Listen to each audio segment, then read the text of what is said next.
Welcome to a more just and merciful world. I'm Kathy Humphrey, president of Carlow University. On this podcast, we talk to leaders, teachers, artists, historians, and scientists from around the globe to explore how to bring more justice and mercy to our own world. Today, we are so privileged to speak to a woman that I truly admire and respect because she epitomizes what I believe leadership is and what leadership does. Pittsburgher of the Year, so proud, Christina Cassotis. Welcome. Thank you. Are you kidding? I'm thrilled to be here.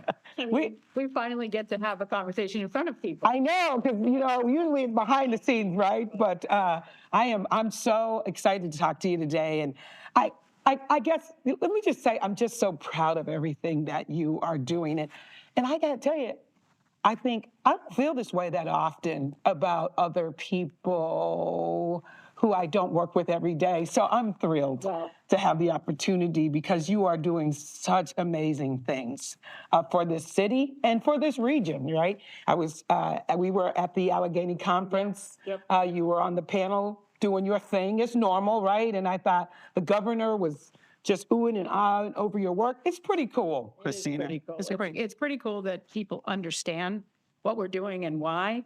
But I would say, given how you're succeeding in this university environment, you're doing the same thing. You're actually redefining your role in your stakeholder group, and people are looking at Carlow differently, right? Yeah. So the work that you've done to meet industry where it is, it's the same thing we're doing here. You sort of look out and think, well, why can't we do it differently? Yeah.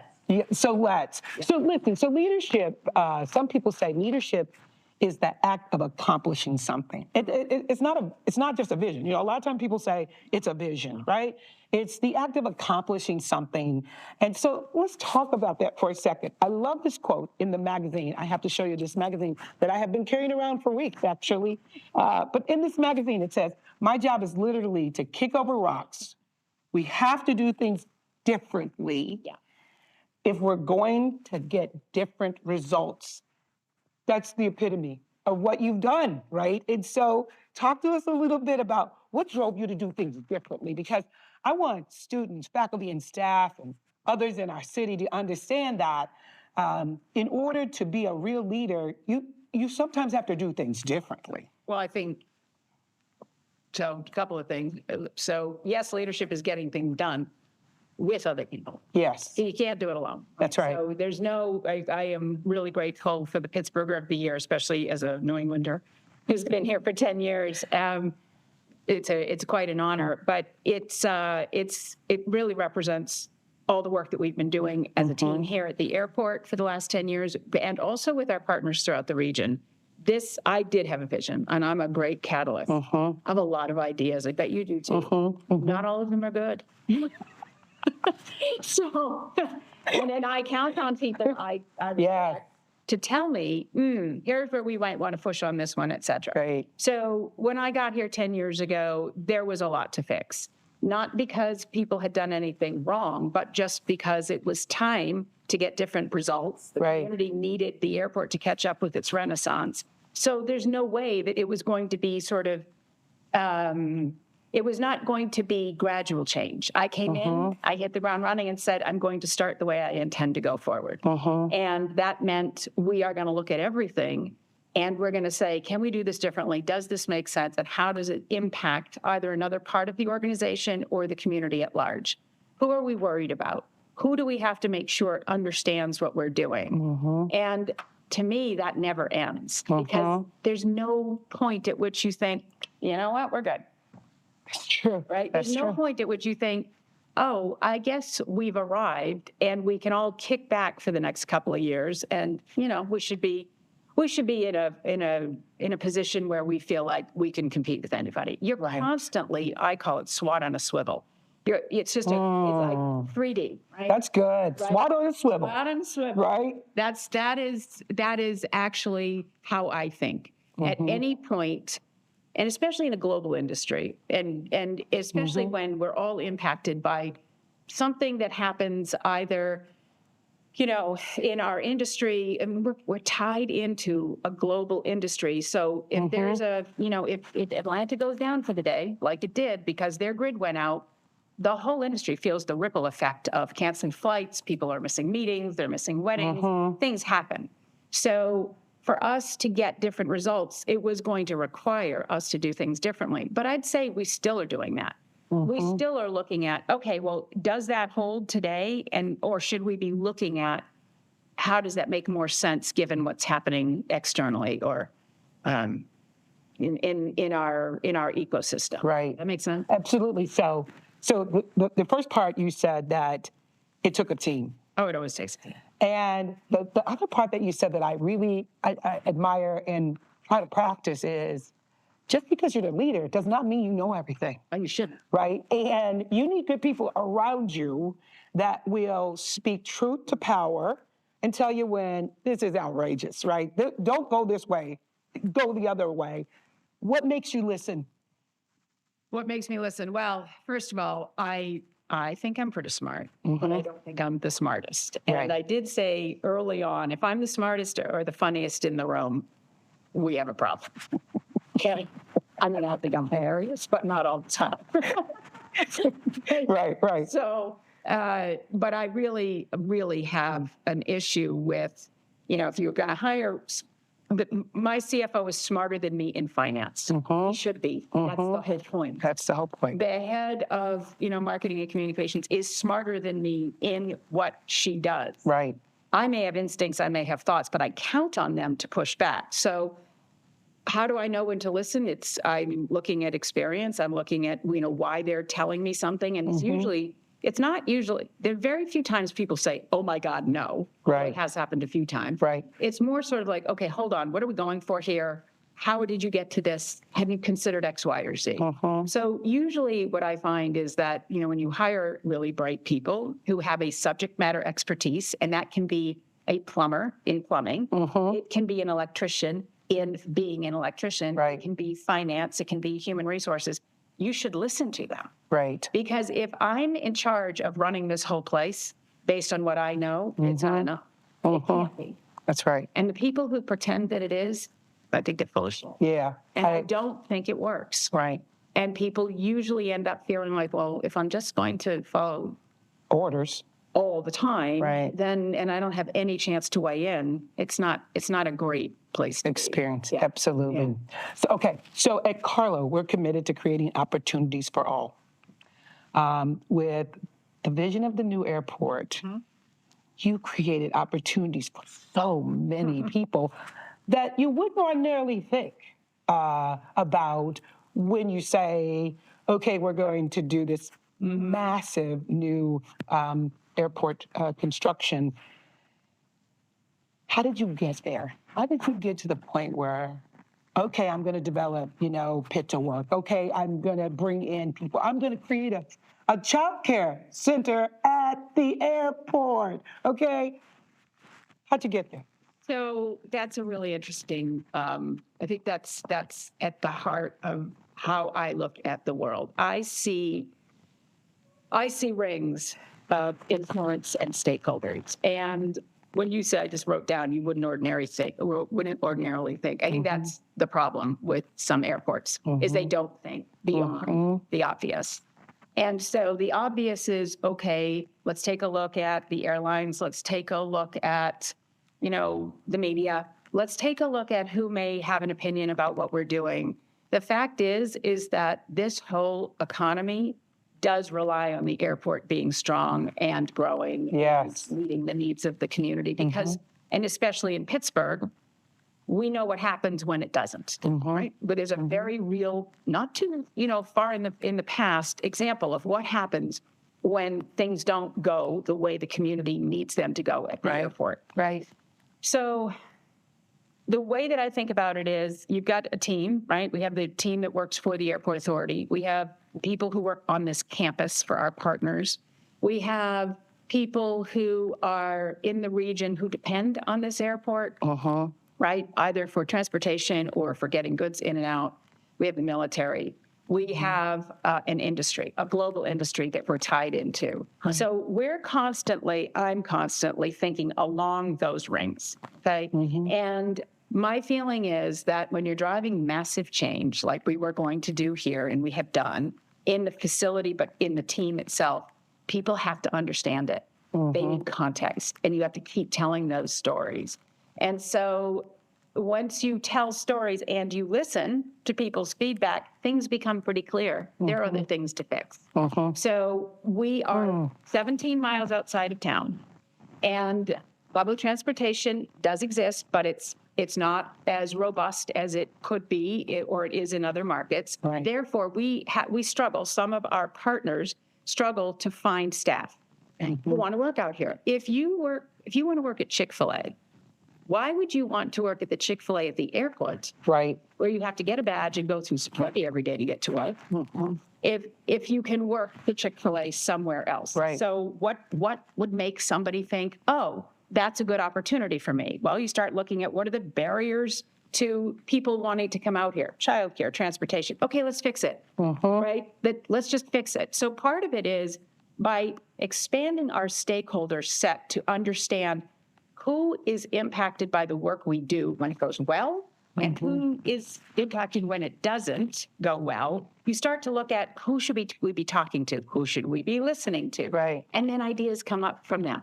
Yeah. So there were some things to me that were obvious, like the microgrid. I know it's such an innovation, and we're still, I think, the only airport in the world that's entirely energy independent, and completely site hardened as an airport. We have natural gas on site. Right. Here's an idea. You know what I mean? And there are other airports that have natural gas on site, and they haven't built a microgrid. And I think, well, why not? Right. And then I think, I don't care. Let's do it here. So, and it doesn't matter that it's never been done. It matters that it makes sense. The microgrid. The microgrid, yes. What gave you the boldness to say, I don't know whether this is going to work or not, but I'm going to do it? What made you say, I'm stepping out of the boat, I'm going to do this? Well, first of all, it's what we're going to do is investigate it. What we're going to do is see if it makes sense. Again, I have an idea, doesn't mean it's a good one. So the first thing is, well, has it been done anywhere else? No. All right, good to know. Do microgrids exist? Yes. Okay, so critical infrastructure, hospitals, utility plants. Yep, we've seen them. Okay, well, airports are national critical transportation infrastructure. Right. Full stop. We need them.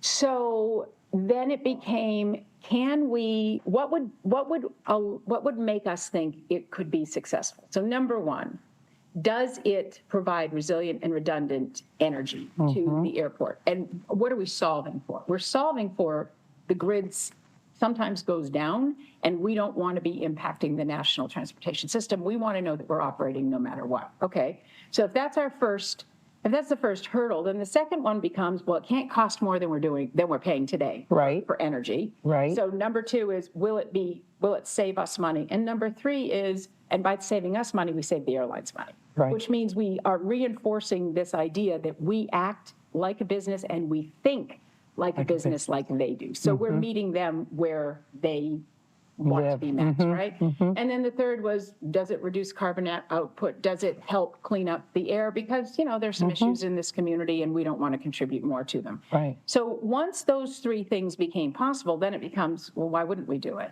And we did it through a public-private partnership, so we didn't pay for it. It's not our capital. We don't want to run a utility plant. Right.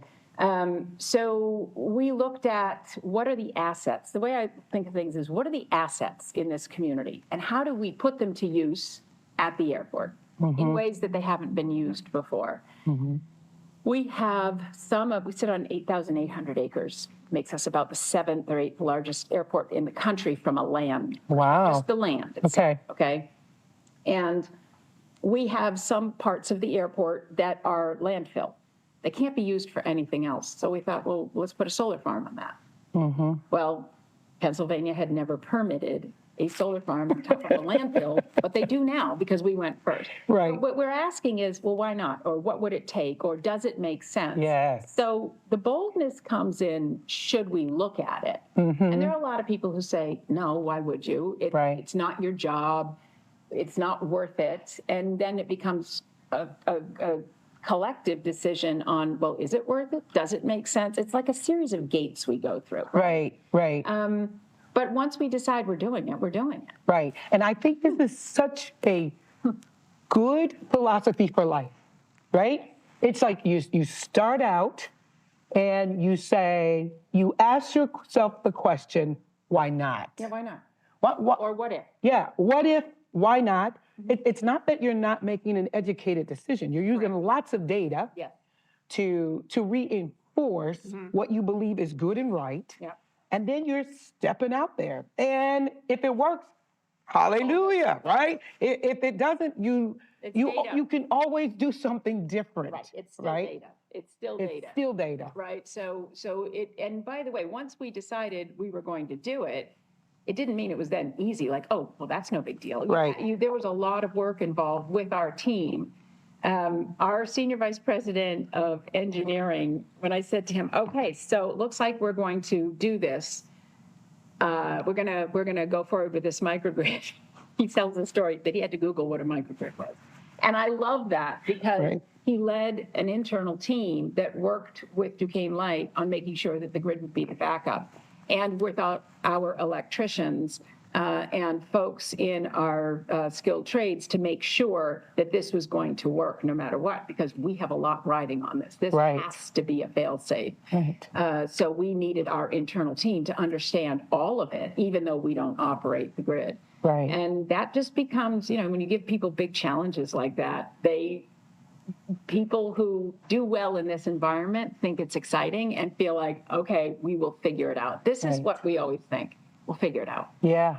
Right. Because we're smart enough. So I want to really talk about the people. So the daycare is open. Childcare, sorry. And it's really fantastic. Right, learning center. Yeah. It's open. How's it impacting the people? The pit to work. Fit to work, right? How that people have come in that program, come out of that program, are in the workforce now. You're doing things that really are at the core of what I believe needs to happen in Pittsburgh. But it's also really important to me personally that we create a stronger workforce here, right? And we're both working on that. Yep. So tell me about some of the people. So first of all, everything we do, we put people first. I'm all for operational efficiency and innovation. And my first question is, well, who benefits and who's it for? So at the end of the day, if we don't understand the impact on people, then we haven't done our job. So with the Child Care Center, what we have found is that it's been a great tool for workforce retention as well as attraction. So one of the people on my team actually has her child in our child care center and relocated back to Pittsburgh. That was one of the things that made it really attractive for her to come to work here. Okay. That's a big deal. There are folks who work with the airlines and the concessions or food, beverage, and food and beverage retailers out in the airport who have children there.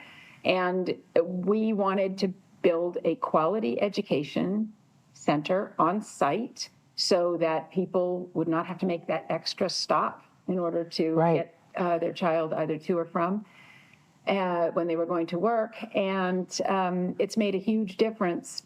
We also have made sure that it accepts state aid for folks who may qualify so that they've got access to quality child care. I mean, it's something I really believe in, that, having been a working parent, my son's about to graduate from college, I would argue I'm still a working parent, but he's almost off the payroll. So it's, I remember skating in sideways with $20 in my hand, because remember the dollar? Oh, yes. And I would just be like, oh, look, here, just take the money. Oh, you're only 7 minutes late. I'm like, I will be 13 more minutes late next time. The pressure of that. And I had a husband who was also helping. I really felt passionate about wanting to make that easier for families, for the men and women who work here or might want to consider that. So the impact on people is always one of the first things that we're looking at. Does it make things easier? Does it make things different? If it makes things different, how do we talk about it? How do we understand what people's concerns are and then meet their needs in understanding what we're trying to get done? So I'd say that everything we do is about making sure that people benefit. In terms of Pit to Work, we, which is, our workforce development program, really focused on the construction trades, not to work with us, which is why we can't pay for it. Right. But when we started the Terminal Modernization Project, I thought, well, let's use this as a really big advertisement for why you can have a great career in the trades. Right. And the reason that I was interested in that is, A, we need more carpenters, we need more iron workers, we need more electronics, we need more electronics techs, electricians, et cetera. We need a pipeline. And I am a huge believer in higher education. And I am also a believer that it's not for everyone at all times.